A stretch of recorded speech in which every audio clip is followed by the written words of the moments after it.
नमस्कार, एक बार फिर बहुत बहुत स्वागत है मेरे YouTube चैनल पर। आज 6 मई का दिन है जब ये मैं वीडियो रिकॉर्ड कर रहा हूँ और ये 7 मई की तैयारी के लिए है।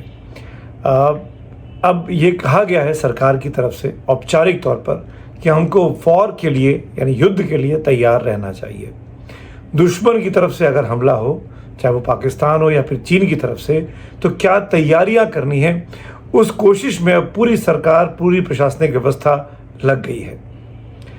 आप मेरे YouTube चैनल पर जुड़े हैं, मैं सुमित अवस्थी और आज हम बात करने वाले हैं कि कैसे युद्ध स्तर पर युद्ध से लड़ने और बचने की तैयारियां सरकार ने शुरू कर दी हैं और उसमें एक एक नागरिक से सहयोग मांगा जा रहा है और हम सबको इसके लिए अब तैयार रहना चाहिए कि अगर कोई भी आफत आती है, आपातकालीन स्थिति पैदा होती है, तो उसमें हम नागरिक होने के नाते जो वॉर नहीं कर सकते, जो सीमाओं पर नहीं जा सकते, पर अपनी कैसे मदद कर सकते हैं जिसके ज़रिए हमारे सैनिक इन लड़ाइयों में अपनी महारत दिखा पाएँ, अपनी जीत कर पाएँ।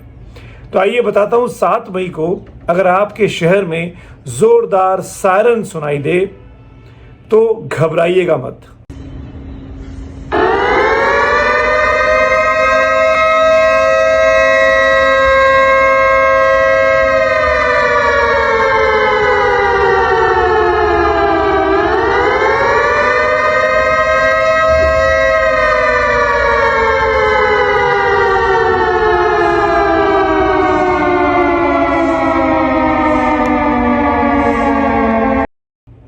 ये सायरन दरअसल आपको तैयार करने के लिए है कि पड़ोसी मुल्क की तरफ से, दुश्मन मुल्क की तरफ से हवाई हमला हो रहा है।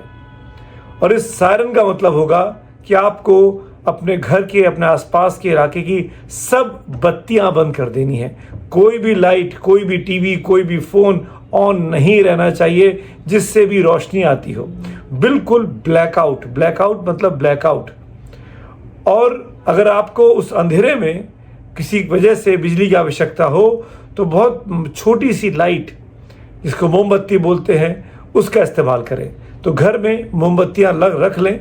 वॉर लाइक सिचुएशन में ये मोमबत्तियां या दिया सलाई ही काम आएगी, क्योंकि पावर की चीज़ें, बिजली से चलने वाली चीज़ें या तो औपचारिक तौर पर, आधिकारिक तौर पर प्रशासन की तरफ से बंद कर दी जाएंगी, नहीं तो आपसे ये उम्मीद की जाएगी कि आप अपने घर की तमाम बत्तियाँ जिससे रोशनी होती है वो बंद कर दें। अब आप सोच रहे होंगे कि ऐसा क्यों कराया जा रहा है।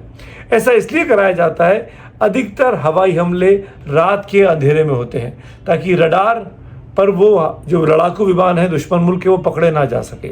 और रात के अंधेरे में मिसाइल हो या लड़ाकू विमानों होने वाले हमले हो, उनको बड़ी आसानी से टारगेट तक पहुंचाया जा सकता है। तो ऐसे में अगर ब्लैकआउट रहेगा, पूरी तरीके से काला रहेगा, तो दुश्मन मुल्क को ये पहचानने में मुश्किल आएगी कि कहाँ पर रिहायशी बस्ती है या फिर कहाँ पर कोई इम्पोर्टेंट इस्टेब्लिशमेंट है। जैसे किसी फौज की यूनिट तो कहीं पर नहीं है, कहीं कोई बड़ा डैम तो नहीं है, कहीं कोई परमाणु संयंत्र तो नहीं है, कहीं कोई बिजली का पावर हाउस जनरेशन का सिस्टम तो नहीं है, कहीं कोई बहुत बड़ी फैक्ट्री तो नहीं है, कहीं कोई बहुत बड़ा इस्टेब्लिशमेंट तो नहीं है जिसमें हज़ारों लाखों लोग एक साथ एक जगह पर काम करते हो और उसको गिरा दो, उसको निस्तानाबूद कर दो और एक साथ कई परिवारों को आप तबाह कर देते हैं। तो ऐसे जो इम्पोर्टेंट इस्टेब्लिशमेंट है, उन सब जगहों से, इंक्लूडिंग आपके घर, इन तमाम जगहों पर ब्लैकआउट करने का आदेश अगर आता है तो उसको हमको मानना है, उसको हमको फॉलो करना है। क्योंकि युद्ध में केवल सैनिक नहीं जा रहे हैं, युद्ध में केवल सरकार नहीं जा रही है। अगर युद्ध में देश जा रहा है तो हम पूरे 140-150 करोड़ लोग, एक एक व्यक्ति युद्ध में जा रहा है। कल करीब 250 के आसपास शहरों में ये सायरन बजने वाला है। तैयार किया जा रहा है लड़ाई लाइक सिचुएशन में हमको क्या करना है। 1971 में पिछली बार ये सायरन बजे थे, युद्धोन्माद जिसको आप कह सकते हैं, तब हुआ था जब 71 की लड़ाई चल रही थी, जब बांग्लादेश को भारत मदद कर रहा था और पाकिस्तान के साथ लड़ाई कर रहा था बांग्लादेश के समर्थन में। आज 54 साल के बाद दोबारा वो स्थिति पैदा हुई है जब पाकिस्तान के साथ वॉर लाइक सिचुएशन बनती दिखाई दे रही है। इतिहास में 4 लड़ाइयाँ पाकिस्तान हमसे हार चुका है। उसके बावजूद भी पाकिस्तान एक बार फिर इतिहास से सीखने की बजाय गलती करने पर आमादा है। तो पाकिस्तान की इस लड़ाई में जीत तो सुनिश्चित नहीं है, पर हमको कम से कम नुकसान पहुंचे इसके लिए हमको तैयार रहना है। और सरकार जो सिविल डिफेंस की तैयारियां करा रही है उसमें एक्टिवली पार्टिसिपेट भी करना है और वो बहुत ही मन लगा के सीखना भी है। सपोज अगर किसी बिल्डिंग में आग लग जाए, अगर किसी बिल्डिंग में आफत के बम की गोले आके गिर जाए, तो वहाँ रहने वाले लोगों को क्या करना चाहिए, ये सिविल डिफेंस के लोग कल 7 मई को आपको सिखाएंगे। उसको सीखिए, कैसे फर्स्ट एड पहुँचाना है, कैसे आपके पास स्ट्रेचर की व्यवस्था होनी चाहिए, स्ट्रेचर नहीं है तो कैसे उठाकर घायलों को गाड़ियों तक ले जाएं, एम्बुलेंस तक ले जाएं।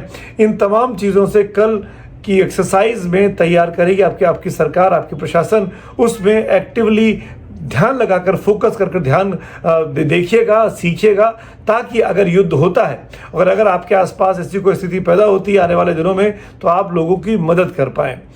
जब कोई बम फटेगा, जब कोई गैस का रिसाव अगर कोई दुश्मन मुल्क की तरफ से होता है, तब आपको क्या करना चाहिए? चेहरे पर गीला कपड़ा बांध लेना चाहिए। अगर कोई हमला होता है तो कैसे गड्ढों में छुप जाना चाहिए। अगर आपके शहर में टनल्स बनी हुई हैं, बंकर्स बने हुए हैं या सबवेज बने हुए हैं, तो उसमें चले जाइए रहने के लिए कुछ देर के लिए जब हमले होते हैं, क्योंकि नीचे नुकसान कम कर पाता है, ऊपरी तौर पर नुकसान बम ज़्यादा करता है। उसमें बचने के चांसेस ऊपर के मुकाबले नीचे गड्ढे में ज़्यादा होते हैं। उस तरह की तैयारियां सरकार आपसे करा रही है, तो एक्टिवली इसमें पार्टिसिपेट करिएगा, डरिएगा नहीं। सायरन बजने का मतलब ये नहीं है कि युद्ध शुरू हो गया, ये तैयार किया जा रहा है। सायरन हमने देखा रूस यूक्रेन युद्ध के दौरान, हमने देखा इजराइल हमास युद्ध के दौरान कि सायरन बजता था अपने नागरिकों को अलर्ट करने के लिए कि सुरक्षित जगह पे चले जाओ। दुश्मन मुल्क से लड़ाकू विमान उड़ चुके हैं, उनको आने में कुछ सेकंड लगेंगे, कुछ मिनट लगेंगे, तब तक आप छुप जाओ। तो जो करीब 244 ज़िले चुने गए हैं, आपको बता दूं मैं, अधिकतर वो ज़िले हैं जो भारतीय मानचित्र में अहमियत रखते हैं, खासकर पाकिस्तान से लगे हुए ज़िले, पंजाब के कई सारे ज़िले, राजस्थान के कई सारे ज़िले, गुजरात के कई सारे ज़िले और जम्मू कश्मीर के कई ज़िले। ये इसलिए है कि पाकिस्तान के हमलों में सबसे पास ये हैं, पाकिस्तान की सीमा से लगता इलाका है, तो इनको टारगेट करना दुश्मन मुल्क के लिए ज़्यादा आसान होगा।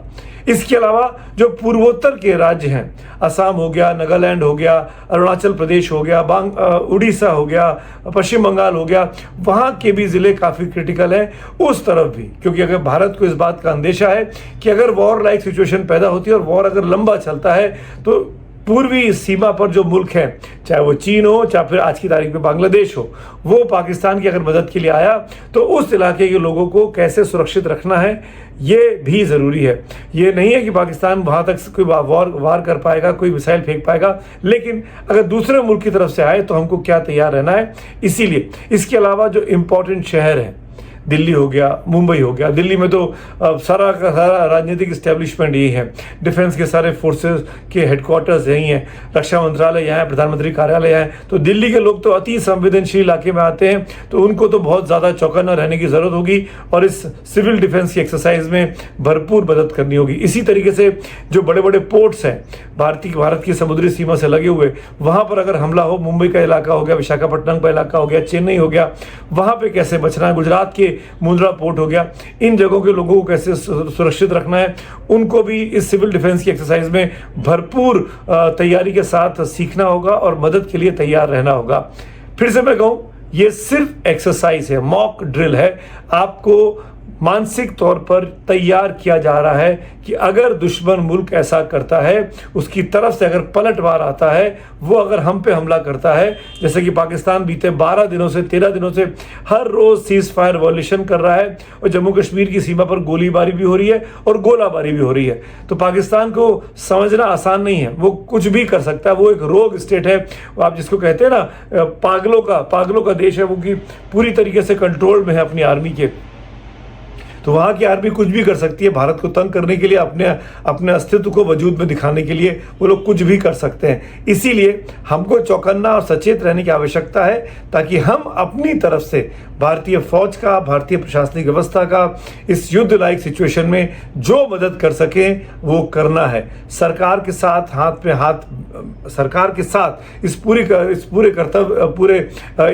वक्त में कर्तव्य निभाते हुए अपना उनका हाथ से हाथ पकड़ना है, उनकी मदद करनी है, ताकि कोई भी वॉर लाइक सिचुएशन में हमारी वजह से कोई आफत हमारे मुल्क पे ना आए।